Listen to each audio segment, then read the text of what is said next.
ভূকলে নাজেহাল বিশ্রামগঞ্জ দমকল বাহিনী এবং বিশালগড় দমকল বাহিনী। হঠাৎ করে সোমবার বিশ্রামগঞ্জ দমকল বাহিনীর অফিসে একটি কল আসে, আর তাতে নাজেহাল দমকল বাহিনীর কর্মীরা।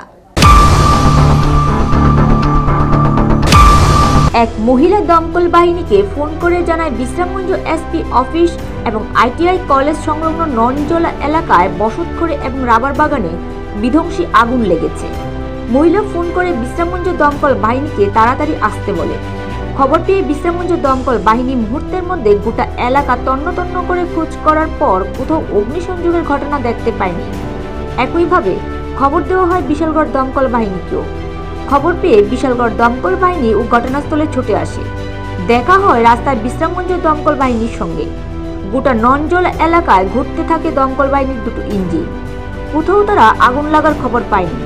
যে ফোন নম্বর থেকে ফোন এসেছিল সেই ফোন নম্বরে ফোন করে দমকল বাহিনীর কর্মীরা, সেই ফোন নম্বর সুইচ অফ আসছিল। শেষে দমকল বাহিনীর কর্মীরা গ্রামের মুরব্বীদের সঙ্গে বিষয়টি নিয়ে কথা বলে। দমকল বাহিনীর কর্মীরা তিতিবিরক্ত হয়ে গ্রামের মানুষদের জানায়, এইভাবে হয়রানি করার মানেটা কি?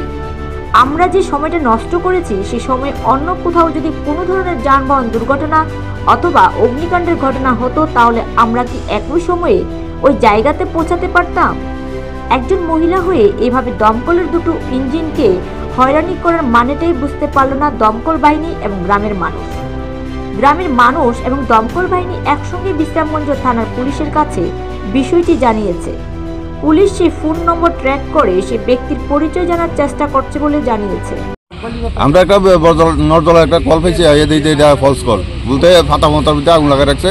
আমরা বিশালগড় বিশ্রামগঞ্জ আমরা দোনোটাই আইছি, আইয়া কোনো আগুন না, রাস্তায় আগুন আছে কিন্তু এটা ফাতা ফুতার মধ্যে তারা জমাইয়া আগুন লাগা রাখছে। এদূরে কে ফোন করছিল নামটা জানেন? নাম কিছু নাই, মোবাইল নাম্বার আছে।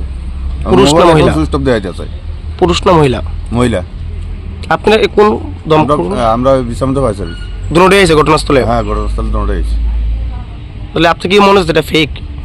ফেক বলতে তো আমরা আইয়া দেখলাম একটু আগুন জ্বলতে আছে পাতা জমাইনা পাতা পুতার মধ্যে। এদূরে আগে। নিজস্ব প্রতিনিধি রিপোর্ট, এশিয়ান টাইমস।